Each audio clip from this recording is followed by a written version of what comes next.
Hello there and welcome back to the Chap's Guide.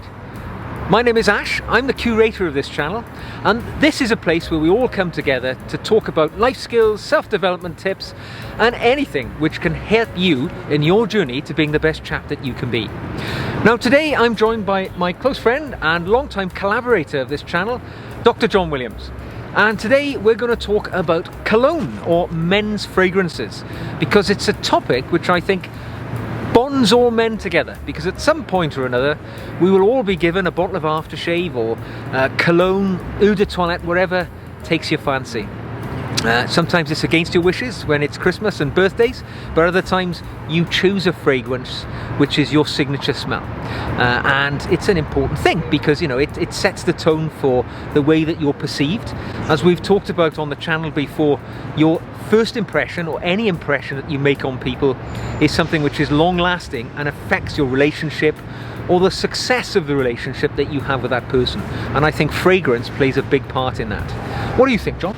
I absolutely agree. I remember my very first experience of being given some cologne was some horrific thing that an auntie or uncle gave me for Christmas, and I remember it being called Billionaire, which consisted of some eau de toilette spray and a body spray. And even though it was probably something which if I smelled now I'd probably not be impressed with, it was my introduction into wanting to smell nice. I remember it very well. Yeah. I think I can remember way back to the days of Old Spice and Brut and all that sort of thing, and in fact, funnily enough, I still enjoy sniffing them today when you encounter them on other people. But I think as you go through life you will find a signature smell or fragrance which you like and I think portrays you quite well. Finding that signature smell is the journey that you're on though, I think, because once you find it you've arrived in the place that you want to be. And how do you encounter those fragrances? Because I think investing in a cologne is an expensive thing. You've joined us today in the wonderful city of Bath, where we've been here on some business, and we've just popped into town, and funnily enough, we've just bought some cologne. So this is a live time, sort of thing in action where we're talking about cologne and we've just bought some. And I'm trying to find a signature fragrance. So John has taken me to a shop which you're familiar with. Very much so. Here's my little back of cologne from Penhaligon's. I first encountered Penhaligon's in Burlington Arcade in London and went in there to have a little sniff and see what they had, and found one which I've worn regularly ever since, called Blenheim Bouquet. It's not what I would consider my signature fragrance, however it's something which is definitely much a go-to for me if I'm going somewhere and I want to be suited and booted, because it is unusual and people will very often ask me what it is. I remember myself, when I was a young lad, when I was in school, the deputy headmaster of my school wore an aftershave, the same aftershave all the time, and you could obviously smell it when he was passing you by or whatever. And for the rest of my teenage years and 20s and 30s, I would often try and find what that aftershave was. It was only in my 40s, by pure blind luck, that I found out that it was Acqua di Parma, the Colonia, which I also have because it was the signature aftershave or cologne of my deputy headmaster, and it was a clean and fresh smell that I always wanted to find for myself. So even though it probably 25 years passed since I'd last smelt it, the moment I smelt it, it took me straight back to remembering that was something that I really wanted to try and find even when I was in my teens. I find that probably of all of my senses, my sense of smell is something that will take me back to different times. Aramis for me is a memory of the first time that I ever travelled abroad on my own, when I went to Los Angeles for the first time and I bought some in the duty free. Every time I smell it, always takes me back to that time. So there is a very strong link between memory and aftershave, and I think that you can associate that with a link between the way that you will perceive somebody and the way that you will then react to them. If you see somebody who is wearing a very nice suit and tie, and then when you get near them they don't smell very nice, they smell of a little bit of body odour, or they have a very poor aftershave, that is the whole image ruined. You could be wearing a £2,000 suit, but if you don't smell nice, that image is gone. Yeah, I think you're right there, John. In fact, hearing you talking about Aramis, I remember a fragrance for me which always rings bells is Kuros. I remember the first time I was previous career in the military, and I was based in Germany, and I bought some Kuros in the NAFI store where you could buy sort of your duty-free stuff. And that smell, when I smell it today, is very distinctive, but it catapults me back in time 30 years, and I'm back in Germany, and I'm back as a young man, and that smell just really does it for me.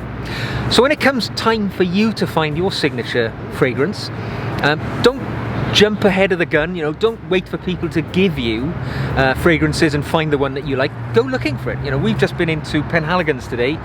It's a high-end, you know, British fragrance shop, but they'll help you find that signature smell. Now today I haven't found my signature smell, and I'm still waiting. I got 1 or 2 aftershaves I prefer, or colognes, but I'm still trying to find that one which is my go-to fragrance. So today I went in, and the chap, you know, I've purchased a little tester set where there are 5 different fragrances, which are the more popular ones.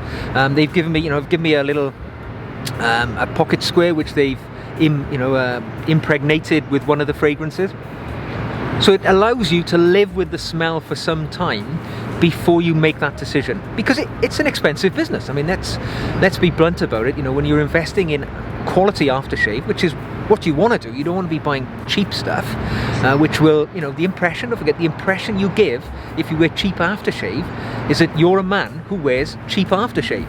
So you don't want to give that impression. It's one of the things I'm quite prepared to invest money in, is quality fragrance. So now I've got my 5 little fragrances to test. If I don't like one of those, I won't be investing in it. If I do, if I find that fragrance that I want, you know, I'm prepared to, you know, make that bit of an investment, because when you're buying 50, 100 millilitres, you're talking anything up to and beyond £100, but then I would expect it to last me for a number of years.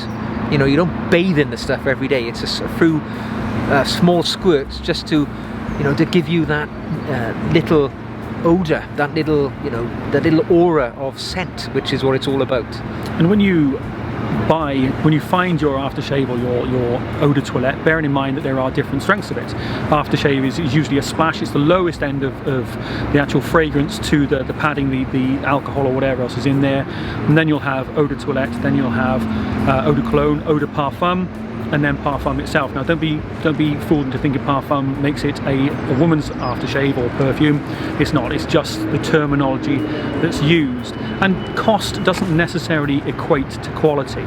If you can think of some of the more expensive ones that you will find out there, the Tom Fords, the Invictus, the Creeds, the things that are out there which cost a fortune, it doesn't necessarily mean that they are better than other fragrances that are out there. It just means that for whatever reason they spent a lot of money on the marketing, which they need to recoup. I mean, for example, how many people watching the channel has ever heard of Penhaligon's or Miller Harris or some of the other smaller brands that are out there that you will come across in places like Covent Garden or Burlington Arcade?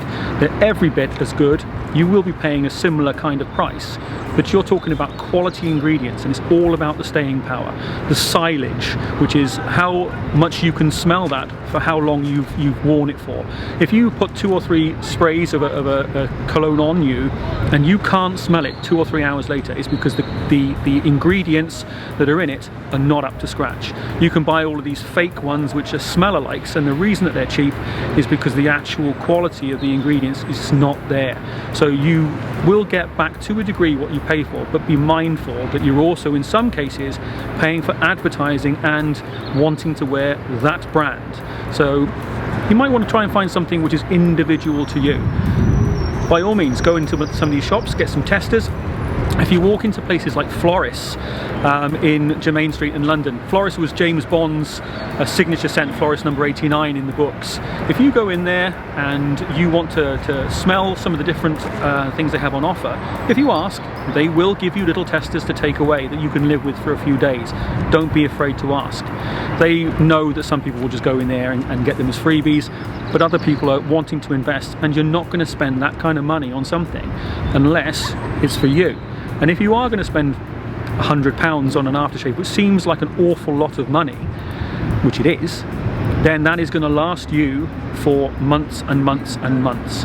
And so you only need a couple of sprays on that, where you need 5, 6, 7 sprays of something else to give you that kind of silage.